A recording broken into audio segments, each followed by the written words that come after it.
terima kasih Gus Muhaimin. Paslon nomor 1 dan tim suksesnya sering menggaungkan LFP, lithium ferrofosfat. Saya nggak tahu ini pasangan nomor 1 ini anti nikel atau gimana? Mohon dijelaskan. Masih ada waktu, Pak Gibran, apakah akan digunakan? Akan saya gunakan apabila pertanyaannya belum jelas. Bagaimana Gus? Cukup? Saya jelaskan juga nggak apa-apa. Singkatan dan terminologi mohon dijelaskan, Mas LFP, Gibran. lithium ferrofosfat. Tadi sudah saya bilang kan, lithium ferrofosfat. Itu sering digaungkan Pak Tom Lembong itu. Lithium ferrofosfat. Baik. Masih ada waktu untuk menjelaskan atau cukup? Cukup? Baik. Sekarang kami persilakan kepada calon wakil presiden nomor urut 1 Bapak Muhaimin Iskandar untuk menjawab. Waktu Bapak 2 menit dimulai ketika Anda berbicara. Silakan. Terima kasih. Tenang Pak Gibran. Semua ada etikanya. Termasuk kita diskusi di sini bukan tebak-tebakan definisi, tebak-tebakan singkatan. Kita levelnya adalah policy dan kebijakan. Prinsipnya sederhana. Semua kembali kepada etika Pak Gibran.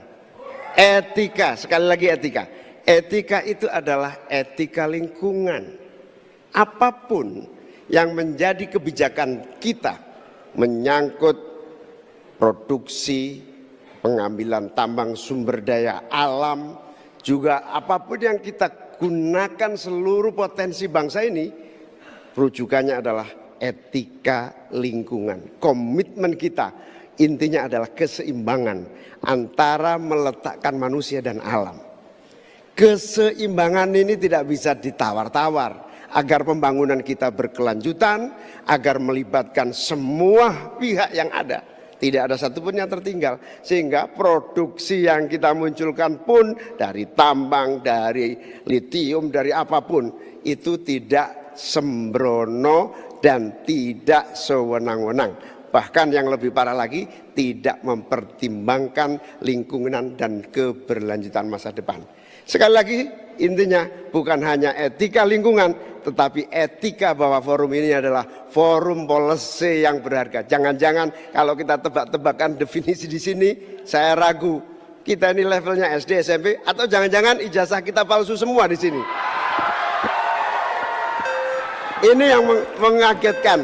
Jadi kalau tebak-tebakan, ya bukan di sini levelnya. Di sini adalah kebijakan kita untuk memimpin negara. Bapak Muhaimin, waktu Anda habis. Terima kasih. Jawab pertanyaan itu. Mantan Menteri Perdagangan Muhammad Lutfi menyebut beberapa keunggulan penggunaan nikel untuk mobil listrik, seperti baterai nikel berdensitas energi lebih tinggi. Hal ini berarti mobil listrik yang menggunakan baterai nikel dapat lebih tahan lama karena daya listriknya yang lebih tinggi. Nikel itu lebih energi dense. Bisa muat lebih banyak energi, lebih kecil, dan lebih ringan juga, jadi mobil Teslanya bisa pergi lebih jauh sekali cas, kata Lutfi dalam unggahan video di akun TikTok pribadinya. Dilansir Detik.com, dikutip Rabu, tanggal 24 Januari tahun 2024.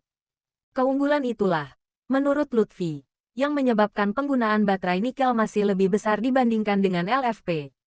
Berdasarkan data Badan Energi Internasional IEA, mencatat penggunaan nikel tetap menjadi komponen baterai listrik terbesar dengan pangsa pasar sebesar 60%. Sedangkan penggunaan baterai LFP pada mobil listrik hanya sebesar 27% pada tahun 2022. Di sisi lain, kinerja baterai LFP bisa menurun hingga 60% pada musim dingin. Bahkan, Lutfi menyebut baterai LFP dapat mati di bawah suhu minus 10 derajat. Juga kinerja baterai LFP bisa menurun hingga 60% di cuaca dingin.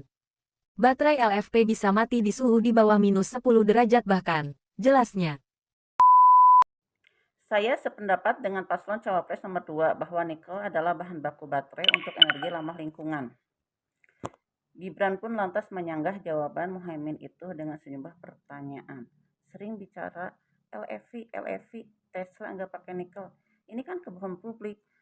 maaf Tesla itu pakai nikel Pak, dan kita itu Indonesia adalah negara punya cadangan nikel terbesar sedunia. Ini kekuatan kita, ini bargaining kita, jangan malah membahas LFV, itu sama saja mempromosikan produk Cina Pak, tutur Gilan dalam sanggahannya. Terima kasih.